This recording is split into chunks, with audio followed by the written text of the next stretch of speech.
What if a cooling tower could consume half the energy, with almost no vibration and no gearbox at all? At one of Turkey's most critical industrial facilities, this answer is already running in the field. At Eti Bakir's Mardin facility, a new efficiency standard has been set for cooling towers. The existing system, based on a 90-kilowatt induction motor with gearbox and shaft, was replaced with EMF motors, direct drive technology, and high-efficiency fan blades. Energy consumption dropped from 75 kilowatts to just 33.6 kilowatts, delivering energy savings of nearly 60%. By eliminating the gearbox and all intermediate mechanical components, the system became simpler, more reliable, and significantly more efficient. Installation was completed in less than 2 days. At the same time, vibration levels went down dramatically, resulting in smoother operation, lower mechanical stress, and quieter performance.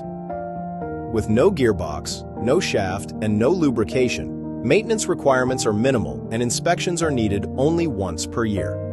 This retrofit project clearly proves that direct drive technology enables more efficient, quieter, and more reliable cooling towers for energy-intensive industries.